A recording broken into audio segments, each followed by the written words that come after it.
Running out of wind a little bit, but that's actually not a bad thing, because up around the bend here a little bit further, there's a really shallow, it's only 3 meters deep on a low tide. The tide's coming in, but I want to, and it's quite narrow as well, and I want to edge in there to get right up into the inlet, and I want to go through it pretty slowly. And with all this sail still on the deck, if there's any wind, that'll be enough to blow me a little too fast, because I'm going to motor through there really slowly. So 3 meters deep. Now I draw 1.8 meters. So it gives me 1 meter of leeway. So a little less wind coming up will be good. But wow, what a backdrop. It's just beautiful.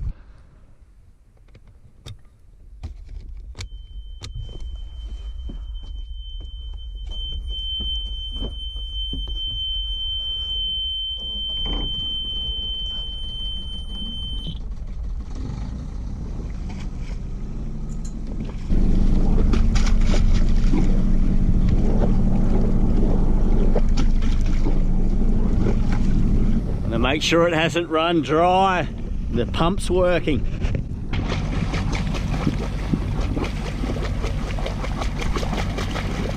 Yeah, we're looking good. Pump's picked up the water. You get weeds stuck in there. The pump's not working properly. The cooling system starts to boil the water as it's trying to come in, and you'll get steam coming out. So that's the giveaway, but I can see the water coming out. We're good. Here we go. Let's hope the tides come in enough and I don't touch bottom.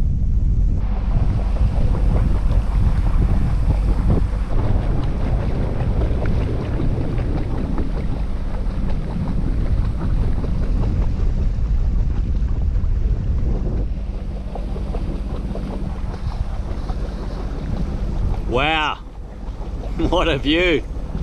Spectacular.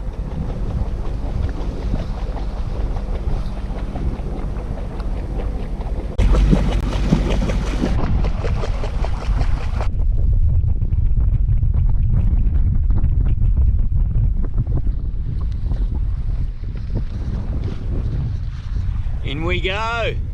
Magic. That's the shallow bottleneck up ahead. Wind coming out, so that'll slow me down if anything. Beautiful. Here comes the shallow stuff.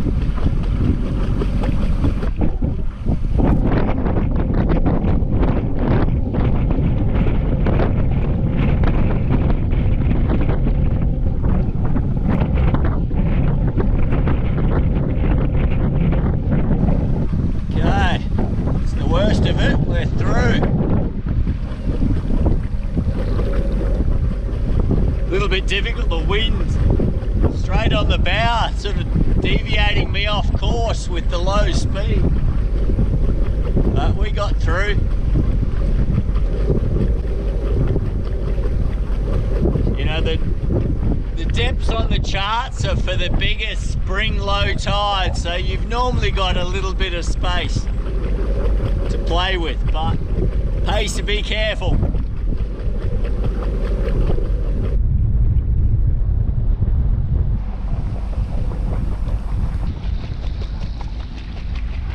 We're in, and it's beautiful in here. It's like something out of Thailand with the cliffs and the rock climbing and turquoise water, just magic. So beautiful. A little bit windy. Straight out, but beautiful.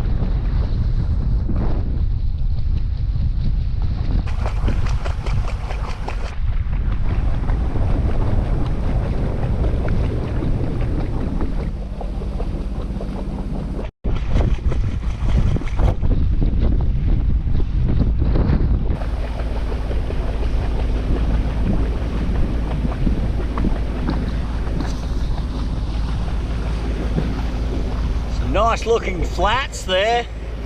Be good to get out there with the fly rod and see what's around.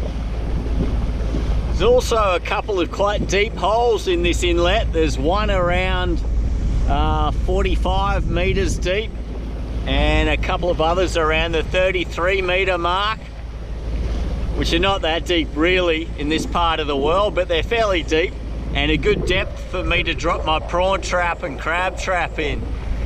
As I'm hand hauling it, I don't go much deeper than 60 meters really. So those are good little holes to check out. With a little bit of luck, I might finally get some fish and prawns on the table for dinner. There's definitely no cabins in here, thank goodness. And it looks like there's no boats. So yeah, pretty excited. First things first though, I'm gonna have to fix this sail and then I can relax and do some fishing.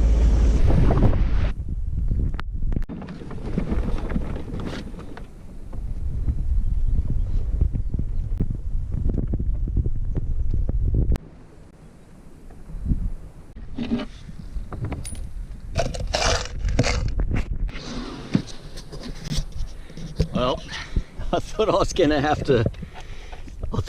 have to use an old zinc bolt. Pays to save pretty much any bolt, nut, screw, you name it. And I found one though. This guy. Gonna put a washer in there. So basically that had been sheared off at the bottom. Very old. Goodness knows how old. Could be, you know, this boat's 30 years old, so I don't know how old it is. It could have been 30 years old if they'd had this set up from the very beginning. And anyway, the bolt had been sheared straight off.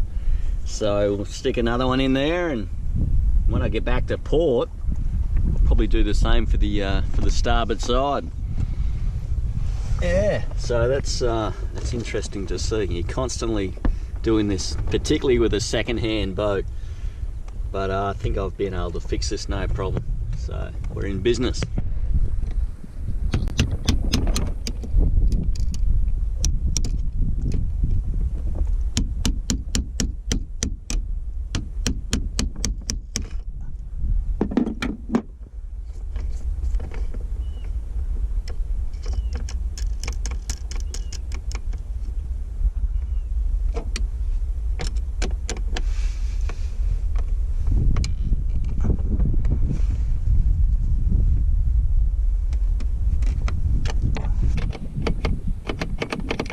Still a little bit loose because the actual bolt's not quite the right gauge, I guess, at the bottom.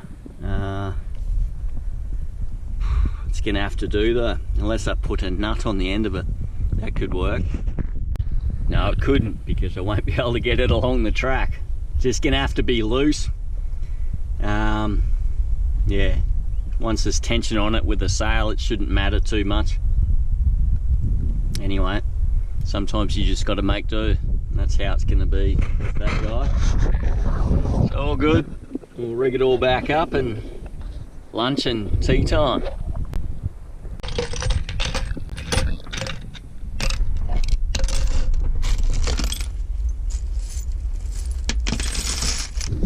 I've had a bit of a brainwave.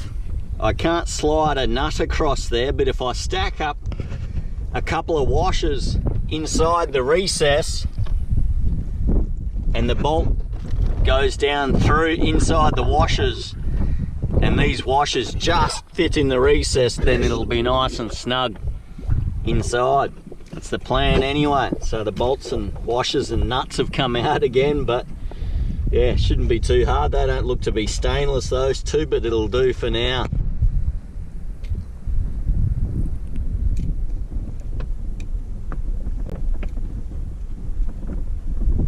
So the bolt will go down in the middle and it should be nice and snug. I tell you what, there's some strong gusts of wind coming through here. I can't wait to get rid of this bloody sail. Anyway, one thing at a time.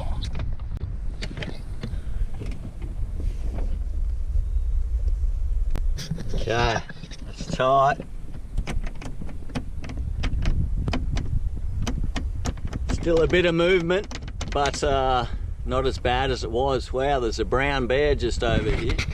You're probably not going to be able to see it, but right on the bank, going along the grass.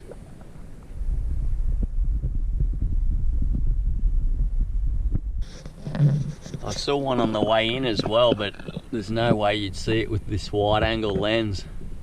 He's just slunk off. Oh no, he's still there. Just sitting on the edge of the bushes. Love it. So that's the third brown bear. I saw a brown bear yesterday morning as well. Yeah, so good. That's all right. Tight enough, like I was saying, once there's tension on it with the sail, that's all we need.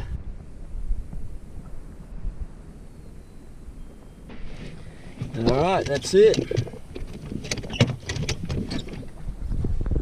Done deal. Some lunch.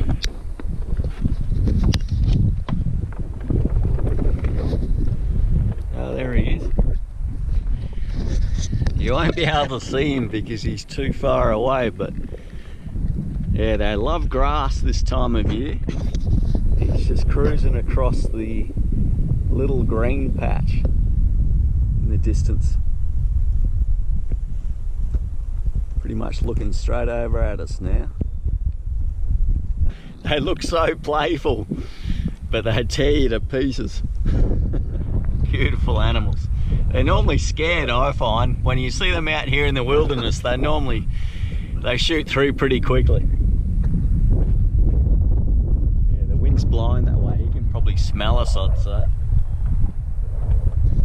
Big bear. It's a big male, I think.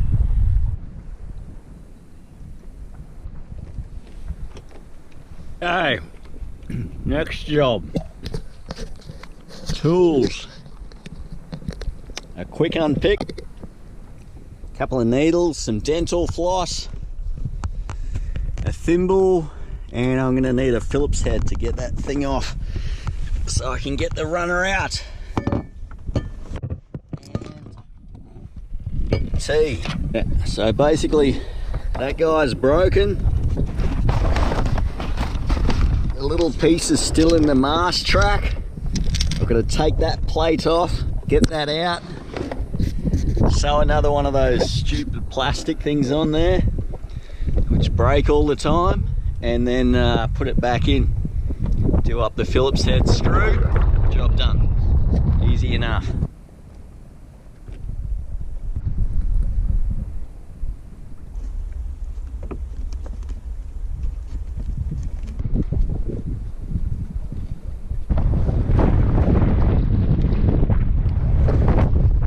Tedious task, but that's it. Now we stitch another one back on there. Good old dental floss as thread. Very strong, doesn't deteriorate and rot away too quickly. It's good stuff for sewing this kind of thing. Good old dental floss.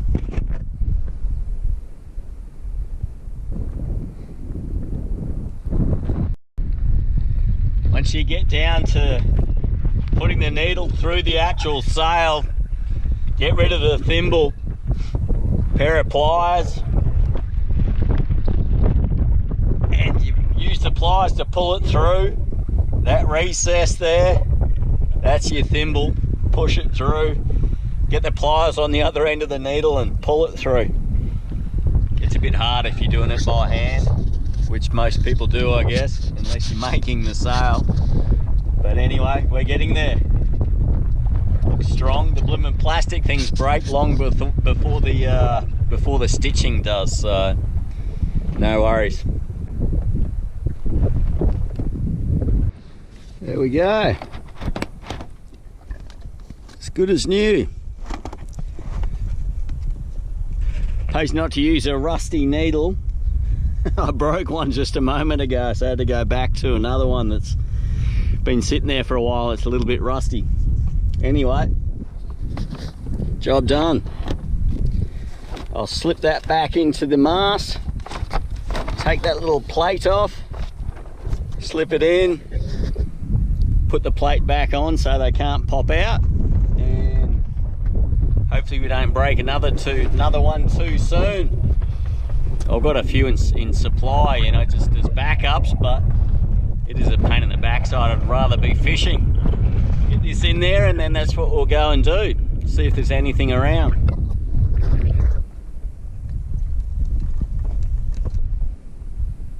So there's the plate screwed back in place. Now the sail can slide up and down.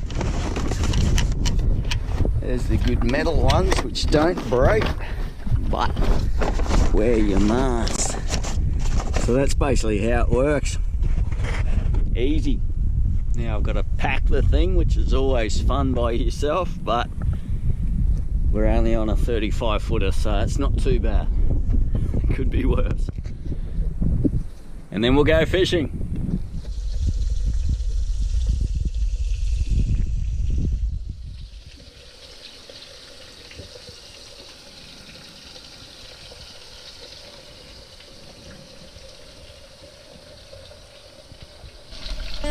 Not a bad view out the stern. In fact, it's not a bad view pretty much any way you look.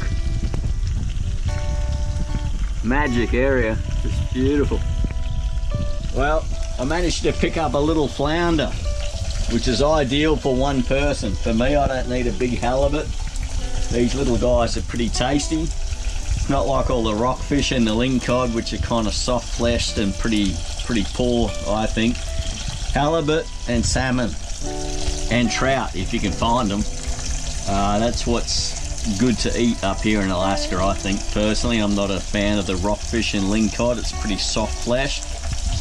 But the flounder and the halibut, which of course is a massive flounder, potentially, are pretty firm fleshed and it's pretty good, I reckon. So that's what I've got going here. A bit of cabbage, a few carrots, couple of little fillets, however you want to say it, and yeah, dinner. So we've got a fish at least, but apart from that, I cast some soft plastics, trolled a bit,